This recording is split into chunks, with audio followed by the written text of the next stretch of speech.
Ahoy matey! Welcome to Story Lab. This week we're talking about faith while we take a look at the story of an epic journey by sea. Land ho! Land ho!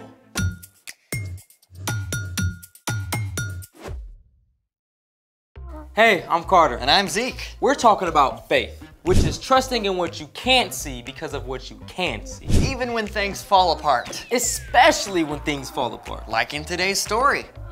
Are we spoiling the story? Well, there's a giant shipwreck. Yep, we're spoiling the story. It's pretty crazy. Waves bashing everywhere, timbers cracking up and snapping apart. We got it. I just think it's an awesome excuse to create our own explosion.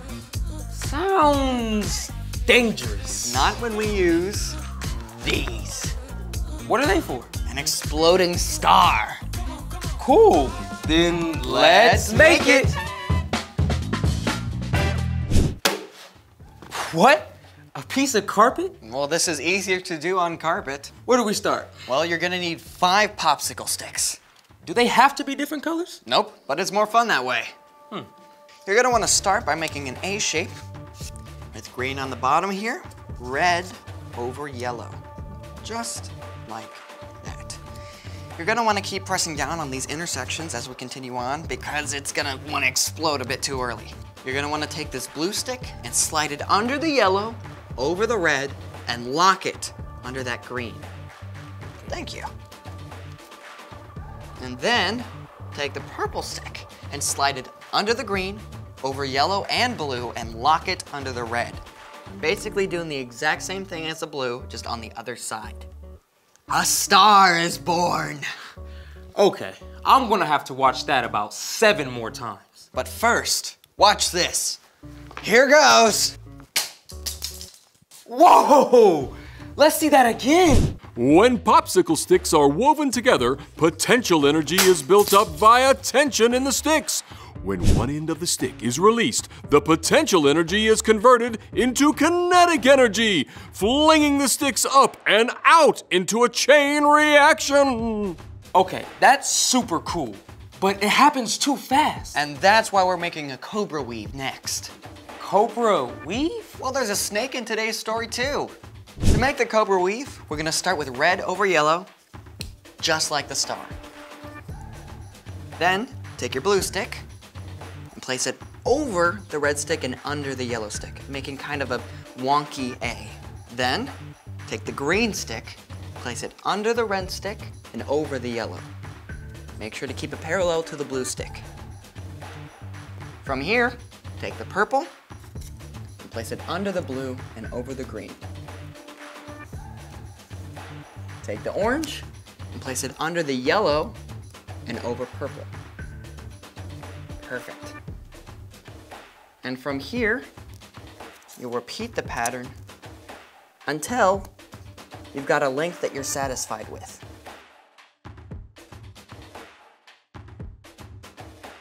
What happens now? Release the cobra! Wow! Oh, I gotta see that again. So much wreckage. Speaking of which, it's time for... The story before the story.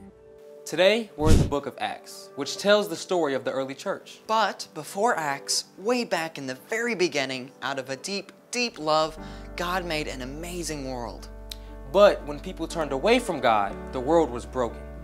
God made a plan to draw people back into relationship. So at the right time, God sent Jesus, God's very own son, to live among us. Jesus gave up his life and was killed. But on the 3rd day, he rose to life. After Jesus returned to heaven, the early church grew quickly.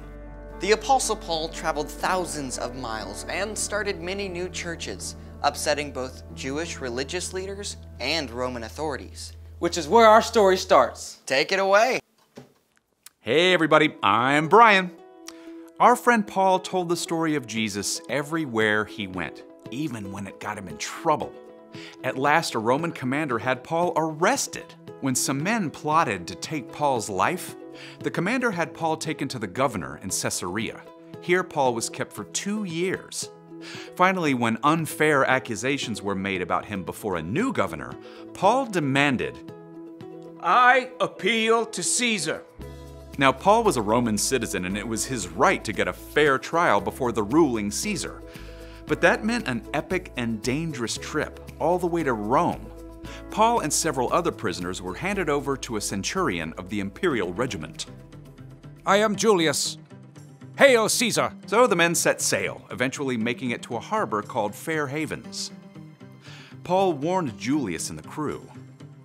Men, I can see that our voyage is going to be disastrous and bring great loss of ship and cargo and to our own lives also.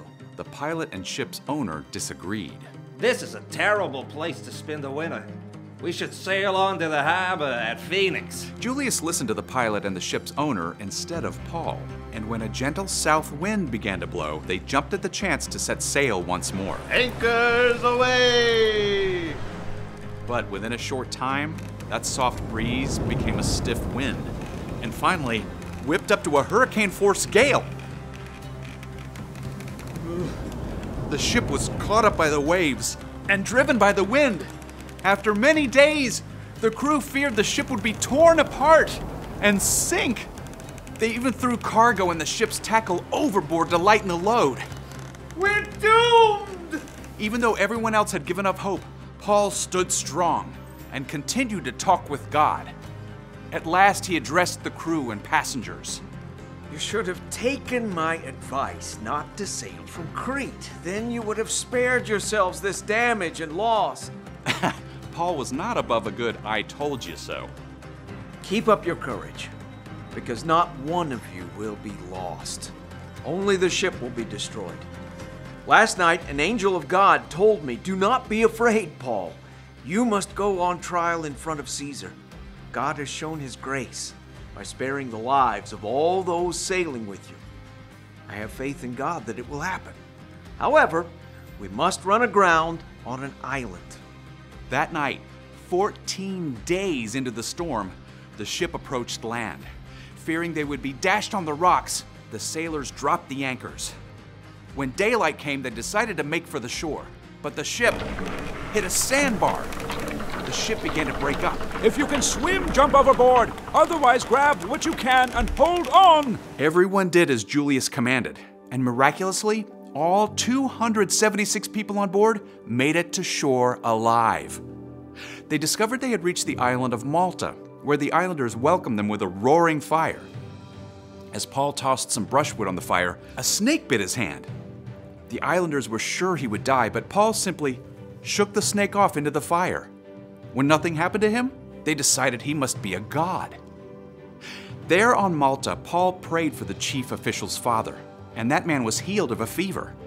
Through the help of God's Spirit, Paul healed other sick people on the island too, and the islanders gave Paul and his fellow passengers everything they needed. The end.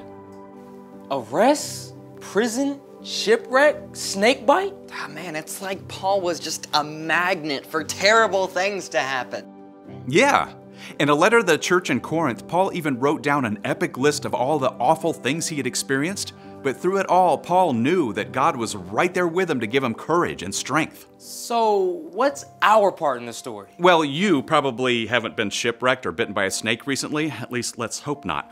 But like Paul, you could probably make a list of all the bad things that have happened to you, or things that you're facing right now. Maybe a family member is really sick in the hospital. Or maybe some kids in the neighborhood are being mean to you. Maybe the pet your family has had since you were a baby just died. Or you've got to get a cavity filled at the dentist. Whatever happens, no matter how bad it is, you can have faith that God is right there with you. Yep, God will never, ever leave you, no matter what.